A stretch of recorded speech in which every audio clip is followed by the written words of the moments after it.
Hi, how you doing? I often talk about Jiu Jitsu here and recommend that people give it a try.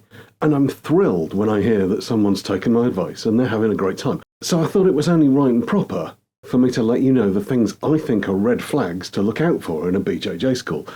And a couple of things I would argue probably aren't.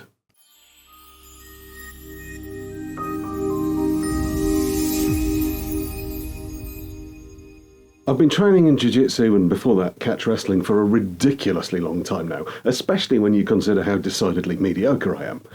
I spent years looking for the right Jiu Jitsu club for me before finding somewhere I could truly call home. What that means is that I've trained in a lot of different clubs, and over the last decade and a bit, I've come across a number of things I can safely say should have been big red flags. It's often quite hard to be objective when you first go along to a club, especially if you're a beginner, and so to make life easier for you, here are a list of the things I consider big red flags when looking at a BJJ club.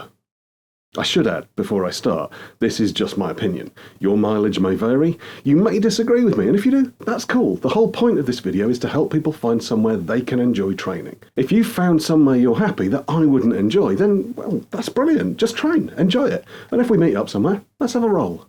Number 1, cleanliness. This is probably the only one that I would consider to be absolutely non-negotiable. I've trained in a few places in the past that I wouldn't even consider now. And that's partly because I have the option now, and partly because I understand the potential ramifications of training somewhere that doesn't take hygiene as seriously as they should. I'm sure I don't need to point out the obvious things like, are the mats visibly clean? I've turned up to train somewhere and seen dried blood from last night's class still on the mats the next day. That's not okay. Dirt and debris on the mats, plaster flaking off the walls, black mould, these are all things you can clearly see, and you don't need me to tell you that they're an issue. But there are some other things that are a little more subtle. Do people step onto the mats in shoes that have been on the ground off the mats? Do people step off the mats in their bare feet and then come back on them? I simply can't understand why anyone would do this, but people do, all the time. One of the things I love about being a relatively senior member of a club is that I can be as shouty as I want when someone walks off the mats in their bare feet. It's possible I may threaten to get a little bit stabby from time to time. I'm fairly unlikely to follow through on that, but I wouldn't rule it out altogether. I did end up buying a big pack of antiseptic wipes so people can clean their feet before I let them back on the mats, which seems like a reasonable compromise. It seems to me that some places just don't seem to care about this, and it might take you a long time to realise, so there's a fairly easy way to tell straight away. Are there as many pairs of sliders or flip-flops sitting next to the mats as there are people on the mats? If not, then you may want to ask yourself how the people without them got to the mats in the first place, and what they're planning on doing should they need to go to the bathroom before training finishes. Also, see what happens at the end of the class. Do the mats get mopped? If not, then why not? Ringworm and staph infections are no laughing matter, and toxocariasis and hantavirus are life-changing or indeed life-threatening. Please don't ignore this one. Number 2, temperature. This probably feels like a bit of a weird one, and it's not an absolute deal-breaker for me, but the temperature of a gym tells you an awful lot about the way it's run. I've trained in some really cold places, and I can honestly say I've never enjoyed it.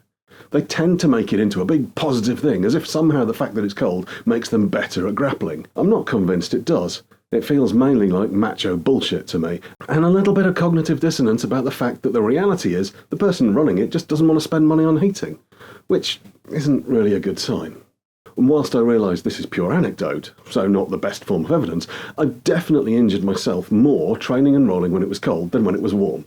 From breaking a toe on mats that I'm sure were designed to be soft and forgiving, but in reality were pretty solid, through to bruises, sprains and general aches and pains. Maybe I'm just old, but I really don't like a draft.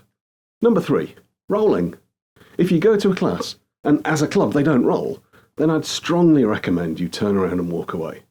The whole thing that makes arts like catch and BJJ effective is the fact that you train them under pressure, against genuine resistance. If you aren't doing that, well, you might as well take up dancing, or mime, or aikido. They'll probably have all sorts of justifications for why, like it creates bad technique or it's too dangerous. But it usually comes down to the fact that someone towards the top of the club doesn't want anyone to find out they're not actually as good as they've been telling people. I'm not suggesting that people should roll all the time, however awesome that would be. And I'm not suggesting that everybody should roll every time. We're all on our own journey and we all learn best in our own way. But if that journey or that way of learning doesn't include genuine resistance on a club-wide basis, that's about as big a red flag as you can get. I'd be asking serious questions about where the instructor trained and who gave them their grade. Finances. BJJ has a reputation for being expensive, and to a degree, it's not undeserved. I'd argue that a lot of the expense comes from the fact that you want to train multiple times a week to progress. And it takes a long time to get good, so when you've got 20 years of training under your belt, literally, then you want to get paid for it. And I don't have any problems with that. So I'm not talking about the fact that it adds up pretty quickly. I'm talking about the fact that some gyms don't have a per session fee. You have to sign up to the monthly plan, and despite it being pretty steep, there's a minimum time commitment. If you go along to a club and they start pressuring you into signing up for a 12-month commitment right at the start, I'd be a little concerned. Maybe ask things about training gear. Can you get it from anywhere, or do you have to get special gear from the club itself? Do promotions cost money? Are private lessons compulsory? If so, you may well be about to sign up to someone else's cash cow where the primary goal is not to get you good at fighting, but to get the owner rich.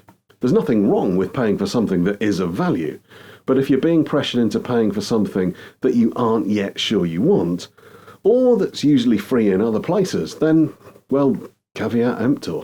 Number 5. A lack of spread across the grades. One of the things I've always advised people about when looking for a club is to take a look at a couple of classes and see if there's a decent spread of ability or grade. We know that most BJJ clubs get a lot of people starting and doing it for a while, and maybe only 1 in 10 go on to get a blue belt, and blue belts traditionally give up the second they get promoted. But if there aren't any senior grades, or there seem to be a lot of higher grades and very few beginners, you might want to find out why. Maybe it's just a new club. Perhaps it's a one-off and not representative of the norm. Or perhaps the instructor isn't capable of teaching senior grades particularly well, and so they tend to leave and go elsewhere. Or maybe there's a cultural issue where beginners aren't treated well, so they tend not to stay. There aren't any hard or fast rules, but it's definitely something to be aware of. Number 6. Inappropriate behaviour. This is a tricky one to quantify. A lot of the behaviours, in-jokes and conversations that happen between people who know each other well and have trained together for a long time would be deeply inappropriate indeed if they were to take place somewhere outside a grappling gym. But that doesn't mean that anything goes. There's a pretty significant difference between mutual teasing, consensual sexual innuendo, and the sort of banter you often get in grappling clubs, and outright creepy behaviour. There are obvious things like instructors treating their students like a dating pool and the weird guy who uses rolling as an excuse to grope people. They're clearly not acceptable, but whether or not a club has a culture of respect towards its members is harder to pin down. Grappling is weirdly intimate, and so only you can make a judgment call about whether you're comfortable with the way things are done. If you aren't, just walk away. There are plenty more clubs. And that leads on perfectly to number 7, the general vibe.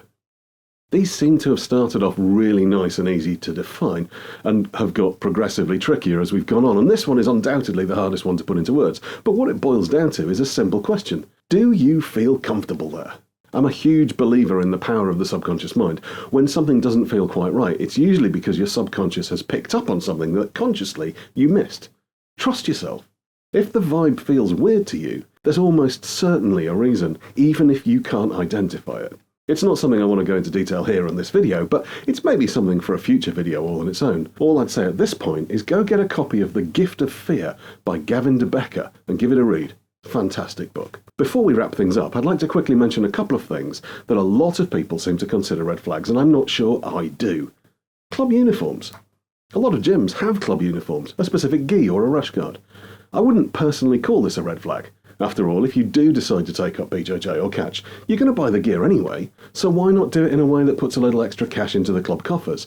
If it's compulsory and massively overpriced, maybe that's not great. But the fact that the people there are proud to be part of the club isn't a bad thing to me.